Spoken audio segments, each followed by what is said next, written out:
Hey everybody, my name is Akinola. Welcome back to a new episode of Under the Hood, the official Rogue podcast that shows you who's behind the mask and under the hood when it comes to your favorite personalities in the Rogue organization, whether it be League of Legends, Rainbow Six, Rocket League, you name it, we're all about it. Today I am joined by our Rainbow Six team coach, Wille. He also goes by R0usty. And we're going to talk with him today and learn a little bit more about him, his background, and how he came to be involved with the organization and what his plans are with the team going forward as they continue to climb.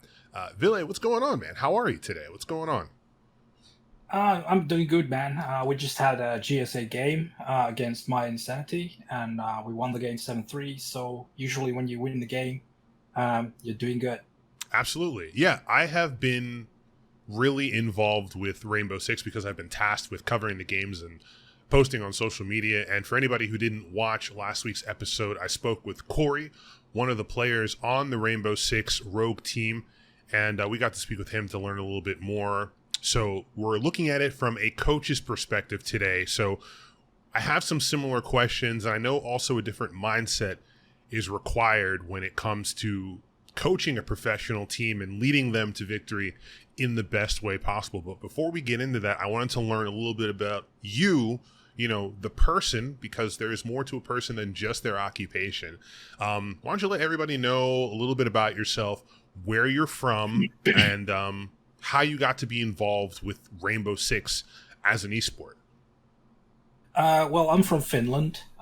So people don't know it's a northern country in Europe, one of the most northern ones. And I got involved in Siege. I actually have played, if I can remember correctly, it was the original Rainbow Six Siege back in '98, which came out. That's the first Siege I played. I played every game ever since, and I got involved with Siege. I don't mean Siege. I mean Rainbow Six games. Siege is it's a new game, but it came out like 2015, right? Yeah. And I picked it up in beta, I think, and I've been playing it ever since. But I actually just played the game for like maybe 3 years or so before I landed my first, you'd say, coaching gig. I was kind of like helping out my friends. They had a team, and I was helping out them. And after that, I officially went for another Finnish team, coached them. And some of the individual players I coached helped out some individual players as well. And the last summer, about a year ago, maybe exactly this time a year ago, I was approached by Team Secret, coached them for until this May, and I signed with Rogue. I can't remember when the announcement was, but I signed with Rogue this summer and have been with the guys on Rogue ever since. So that's like a short history and really like a broad picture about that's basically how my career goes with Siege. So I just originally played the game and started picking up coaching stuff along the way. What would you say makes a good coach? Because, it's very easy for somebody on the outside to say, oh, this team isn't doing very good, they must have a bad coach, or this team is doing really good, they might have a good coach. So for somebody who's not really in on what it takes to lead a team on the right path, what made you finally say, hey, I think I have an eye for coaching teams? It's not every day that somebody wakes up and says, I want to be a coach. But when did you arrive at that conclusion? What made you want to get into coaching? Well, the background to that is that I've actually done, I was a instructor for 10 years. I instructed people for how to manage themselves in like stressful situations, like healthcare workers and people like that. I did that for a living, 10 years. So I have a lot of background on instructing and teaching, basically coaching people. And I have knowledge on that side as well. So it was it wasn't something I didn't know what it's like to be a coach. But to answer to the question, what I think is a good coach is, I think the first thing you have to understand is that you are You are there to help the players. It's not about you.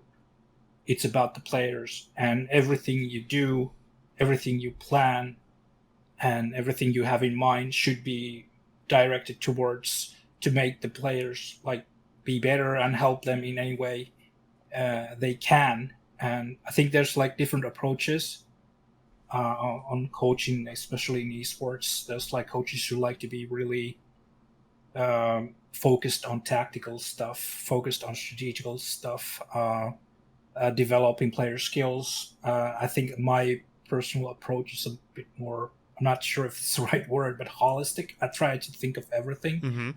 And for me, the most important thing for players is to feel good about things they're doing, that the environment is really good, that everybody is enjoying the environment.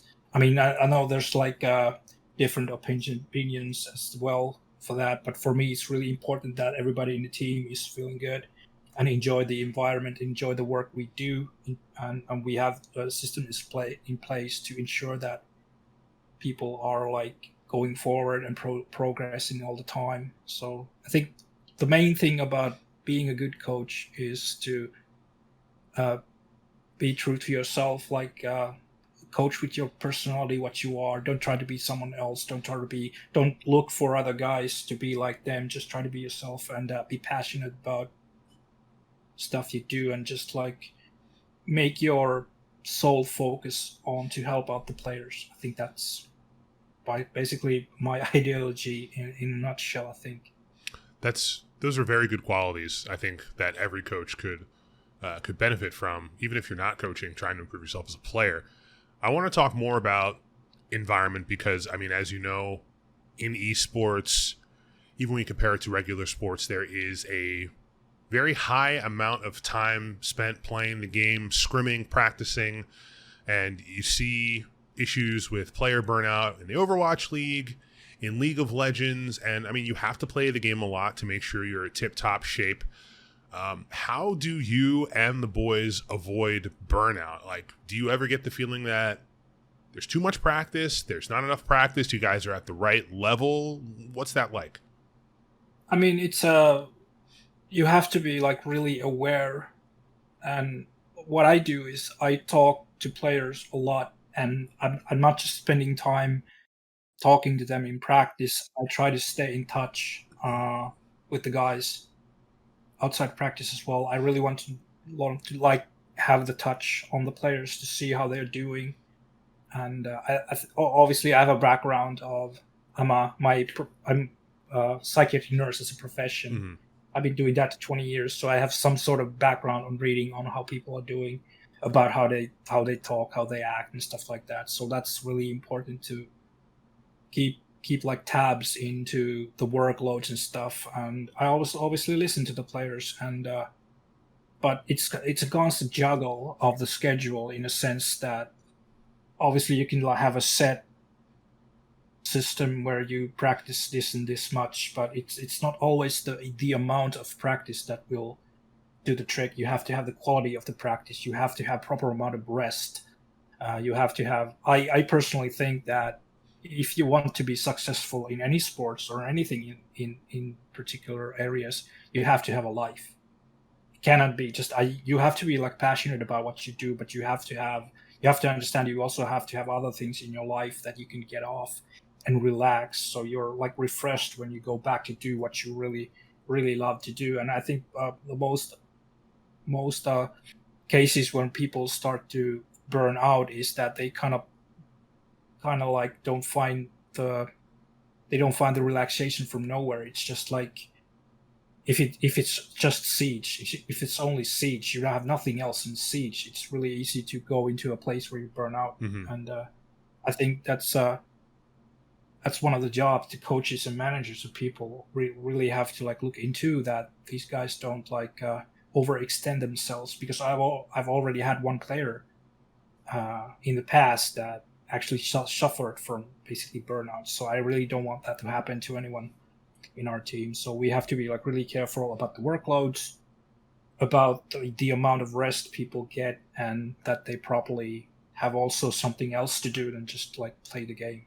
Absolutely. Yeah. And that, just to speak to your point, You know, when I was speaking with Corey last week, he was saying the exact same things. Like I asked him, you know, what do you do when you're not playing Siege for so long, not just during the matches, but for scrimming? And he said he likes to completely disconnect. Like he won't play Siege. He'll do other things to keep him occupied so that he never feels like it's too much Siege. Because a lot of people, you know, you might not realize if you're watching or listening, many hours are spent into playing games professionally. And I mean, if you take casual play like League of Legends, where before you know it, you're playing, you know, 5-6 hours have gone by and you're not really making any headway. You might be losing a bunch of games, but these people are playing at a top level, and it is very easy. They're very susceptible to just overplaying, and they can't get away from it, and they can't find that break, and that's when the system starts to break down.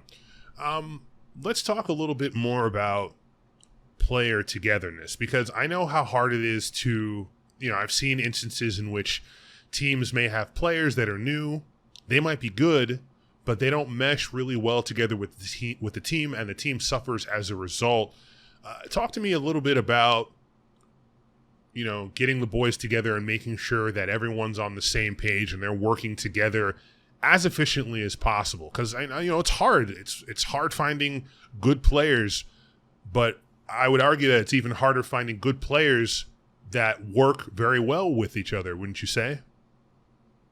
Yeah, well, I think that the ground for any team building is that people understand the meaning of honesty and respecting one another. I mean, those sounds they sound like, for many people they sound like cliche or something like that.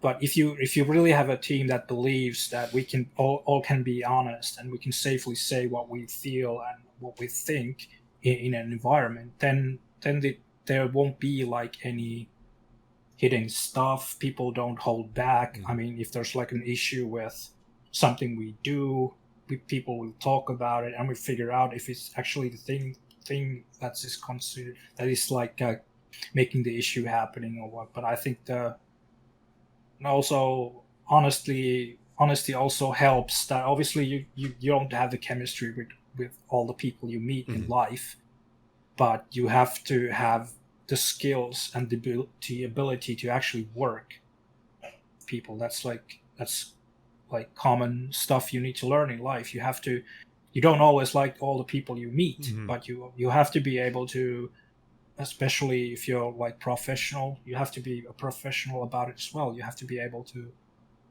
work with everyone. So, and honestly, in that helps. So there won't be any grievances or stuff don't get like talked about. And that's something we talk about a lot with Arcath and in general in the team, that we try to be honest with everything. Don't hold back. If you have an issue with me, if you have an issue with someone else, let's just talk about it so we can solve things, so we don't get ourselves in this situation where there's something that has happened like 6 months ago and no one has talked about it, and it eats up a player, or it eats up the team. So when you keep everything like really clear, really honest, and obviously if you have like some sort of chemistry, at least you can build on that. And fortunately for us, when we started building this team, this roster, boys gelled in really well. So there was like common grounds, common things.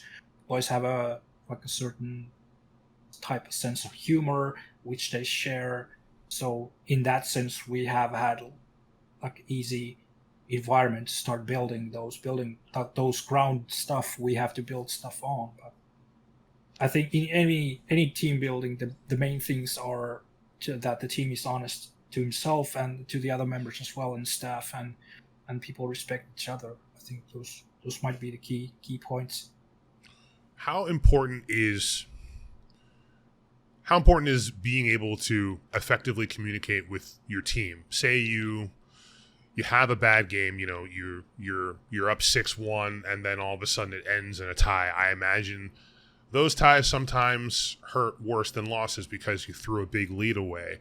You know, how is it dealing with team morale, and how do you set the team up for success for their next match. Obviously, you want to win every single time, and that's not possible.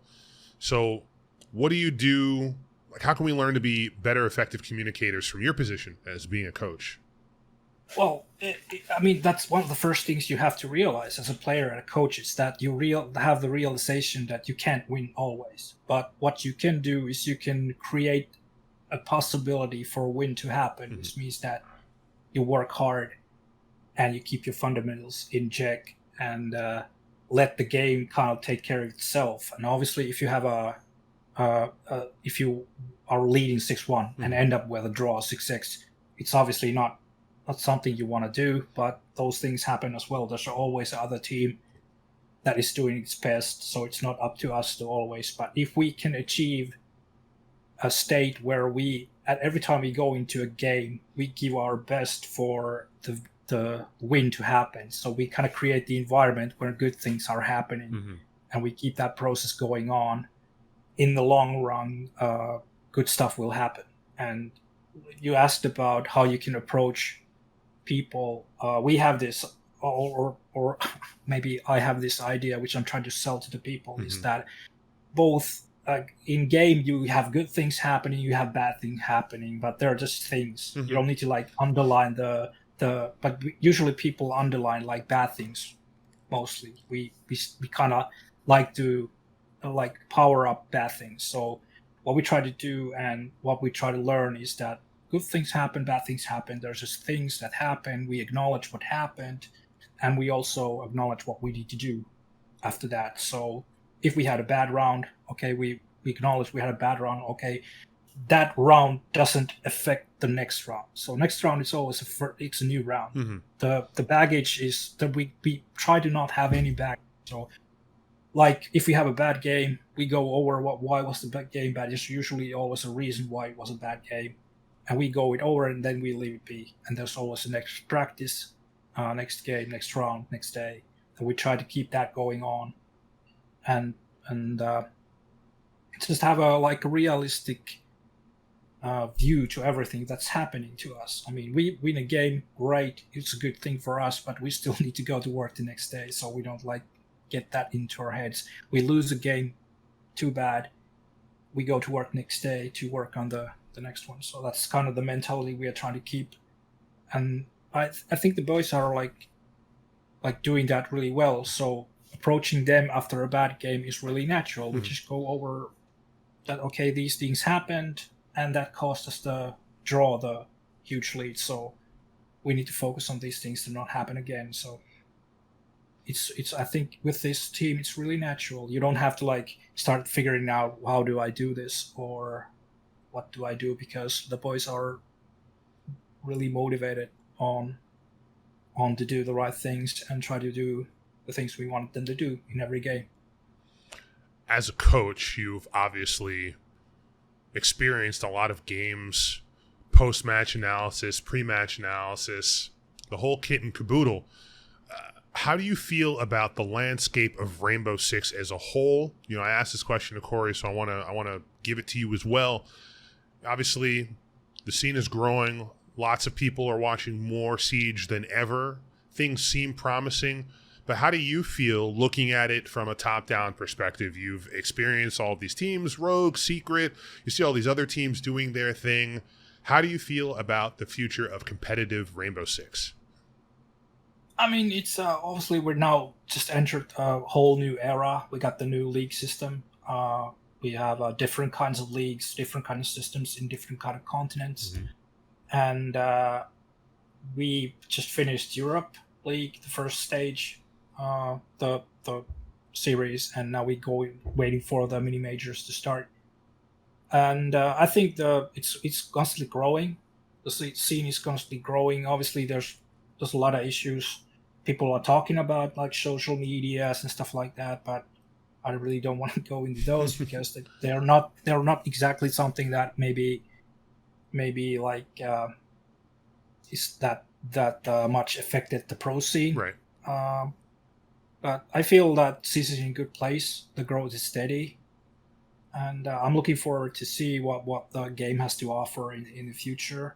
and obviously if people are interested and the rates are going up, it means that we have something good going on, and I think everybody should try to keep that as their priority as well, like as players, coaches, team officials, like people from Ubisoft, from Faceit, for all the people should have that this is our like joint effort, and everybody should like keep that in mind and try to do their best to keep the growth going on. And I personally I have this this policy that I don't like publicly moan or bitch about anything about the game. If I have if I want to say something to the officials or somebody else, I'll send them a message and talk to them like in private. But that's just me, and I think that's one of the also ways to keep the scene growing. But that's just me. But I feel confident that it will keep growing, and things are looking good in the future once we get more experience from the different. Obviously, it feels. I mean, I understand people that think it's a bit weird because we basically have like a different system in all regions. Right. So we play like best of ones. North America plays a best of threes and stuff like that. But at the end of the day, it's the same game. And I feel that, I mean, every practice is 3 maps at least. So it's not something that people are like totally forgetting in Europe. But I think it's interesting, and I really like to watch the different regions to play, and there's like different play styles and stuff like that. So I think there's a lot to even have a growth, like a lot more in the future, and I think we're in a good place at the moment. It's just like my personal opinion. Okay. I want to talk about, you just mentioned that if you have feedback, you're more likely to talk to somebody directly and give them feedback rather than just make some crazy statement on Twitter. As the team grows, as you grow, you might have, and I'm sure you've encountered people who have had things to say that aren't necessarily very constructive. Like, oh, Rogue sucks, or this person sucks. It's not feedback that is actionable. How have you and the boys dealt with people who have said these crazy opinions that aren't really designed to help? How do you deal with opinions on social media, and how has that affected your path to progress as a coach? I mean, obviously, people give social media different values. I mean, I know that there's people out there are not necessarily in Siege that they see like social media as an integral part of their lives, and I would assume that for people like that, they take the comments as well, like really to their heart. Yeah, like it's gospel or something.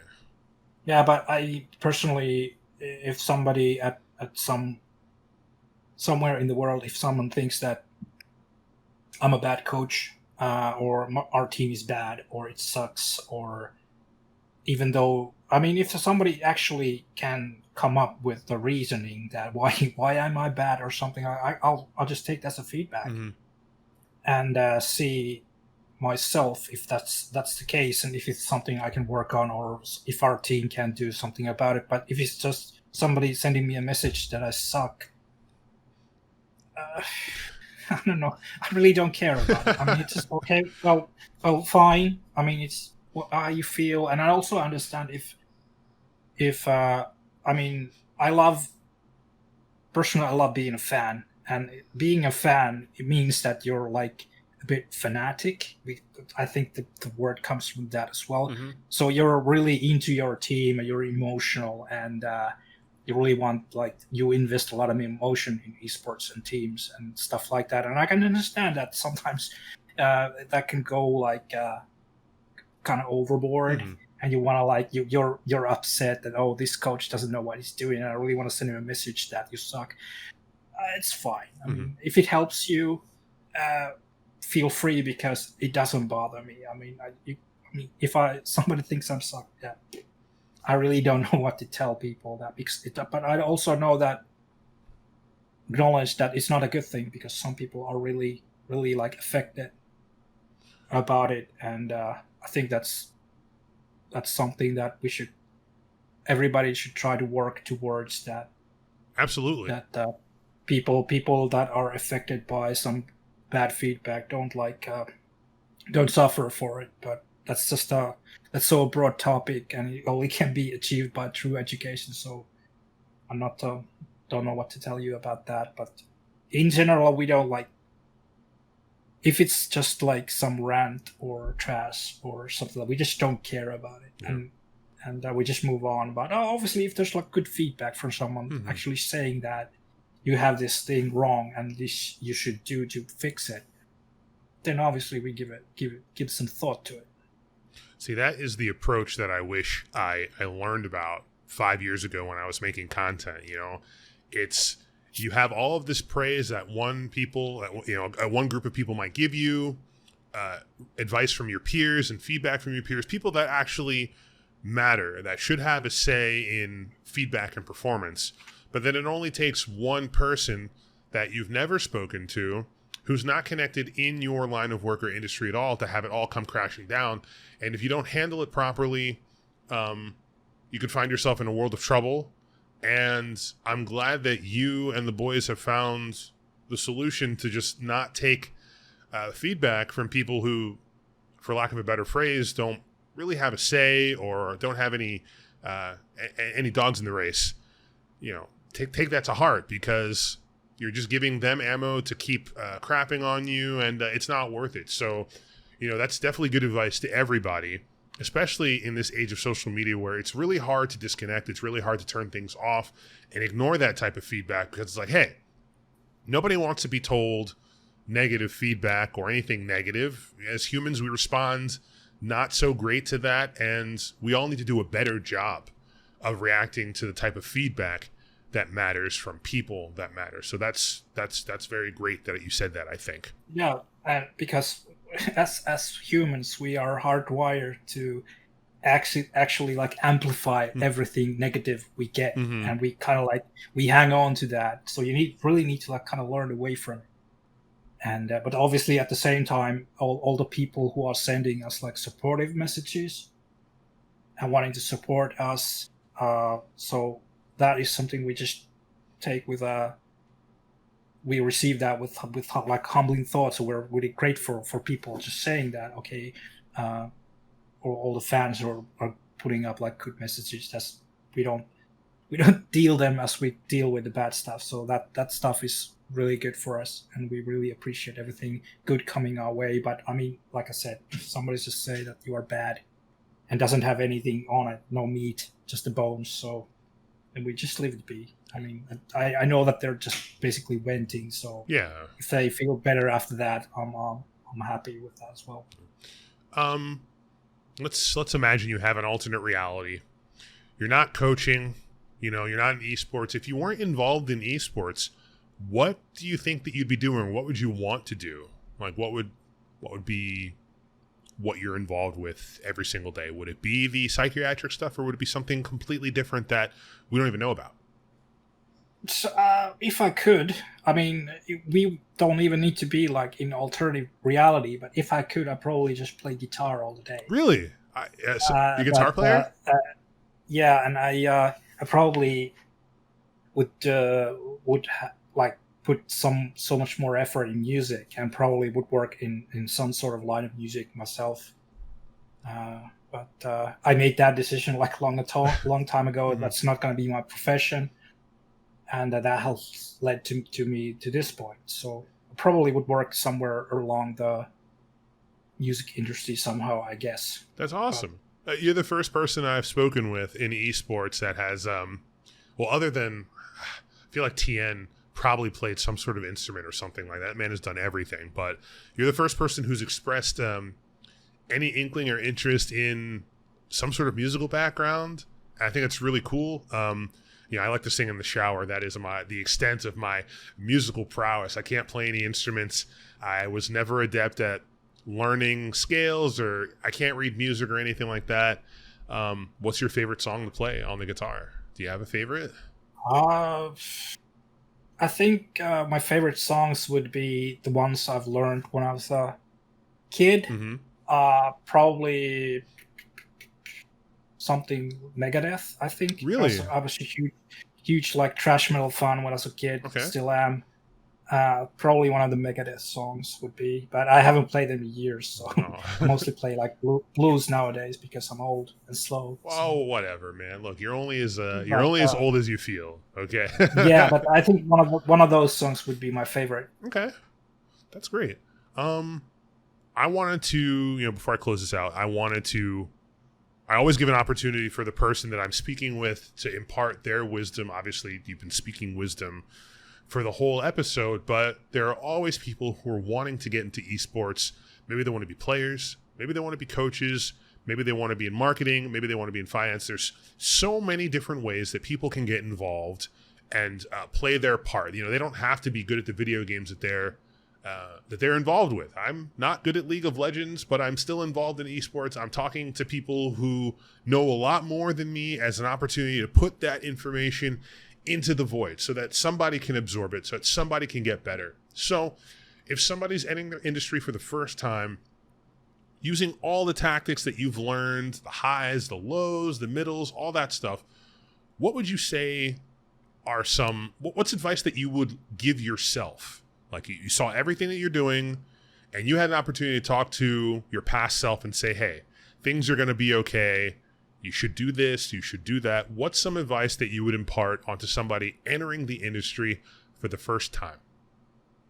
I think the main thing for everyone to whatever it's esports or anything else is the passion. Mm-hmm. I mean, that's the first thing that starts everything. The passion, because when you have the passion, you're motivated, and it's really important to set the motivation to be something like healthy motivation, like being a better player, Mm-hmm. being a better coach, being a better person, or something like that, because that is the motivation that lasts. Mm-hmm. If you motivate yourself by money or stuff like that, those things come and go. But if you motivate yourself, just trying to be better in game, you can always work on that. So passion is really, really important, because you kind of when you're really passionate. But let's say I'm passionate about coaching, which I am. Mm-hmm. I kind of need to coach. So the passion does that it's not just something I really like to do. It's just I kind of need to do. I really want to do it. Mm-hmm. So that makes you go over a lot of the obstacles you might usually in life. There's obstacles in your way, and it's up to you to either stop and try to find a way to go around or go through. So passion helps with that, because it's the fuel for everything. It's fuel for your motivation. And obviously a couple of other things which are super important is to be intelligent about things. I mean, to have a plan and actually look at things how they are. Like I said earlier, that people tend to amplify bad things. You should be able to look into things what they are. Is this a setback that will ruin whole my thing, or is it just something that I need to learn from? And if you have passion, if you are intelligent about stuff you do, I think the last thing you need is discipline too. Because I mean, let's say if you're a player and you need to develop your skills, you need to be really disciplined, because you need to do a lot of stuff you don't always want to do. Mm-hmm. And that makes a difference for a lot of pro players as well, that there are guys that are willing to do the stuff they don't want to, and are willing to not do the stuff they want to but shouldn't be, and that's discipline. And if you can teach yourself that discipline, that you're willing to do the stuff you need to do, and kind of not give in to all the temptations and stuff that would derail from what you really want to do and where's your motivation at, then you are you're looking at good things in the future for sure. But it's not easy. It's actually hard to have a discipline, as we all know. Have the discipline to not buy candy today, or it's not always easy. But passion, intelligence, discipline, those things take you really far in anything you set yourself to do. And I think those are some of the things I've been trying to incorporate in my own path as a coach. And I always try to talk to the boys that we need these things. Actually, we did to talk about passion today as well for the game. And I have this phrase which I like attached to discipline, which I always like to talk to people, is that what got us here don't keep us here. So we need to have the discipline always to like work for the future, because what got us into pro league doesn't keep us there. So we need to work more to keep there. We need to work more to be successful. We need to find ways to better our team, better ourselves to be successful in the future. Mm-hmm. And it's not easy if you don't have discipline and passion for the things you do. I think those are like straight on the top of my head the things I can think of to have advice. Those are very inspiring words that we can all benefit from. Never being complacent, always moving forward. Wille, thank you very much for spending your time talking with us and educating Rogue Nation and other people who might be watching about what it takes to be a great coach. My best of luck to you and the boys as you continue to climb the ladder. I'm learning more about Siege every week, and I realize when somebody actually takes somebody down, I know when to cheer instead of wondering, what the hell just happened. So I'm learning myself as well. Where can people find you on social media if they want to follow you? I'm on Twitter. I think it's @R0usty. That's basically my main social media because, to be honest, I'm not really good at it. So I just try to. That's some of the things I try to learn, to use that as a tool. Mm-hmm. But that's where I can be. I think I have an Instagram as well, @R0usty as well. So those might be the two to go follow if somebody feels the need to follow a esports coach. There you go. Thank you very much for being on the show. Everybody else, thank you for watching/listening. If you're watching on YouTube, don't forget to like, comment, and subscribe. Let us know how we're doing. Also, if you're listening, you can follow us on any place where you get podcasts. Apple Music, Google Play Music, Spotify. It's all there. Thank you for being a part of this episode of Under the Hood. See you next time. Have a wonderful day, everybody. Bye-bye. Yeah, thanks. Bye.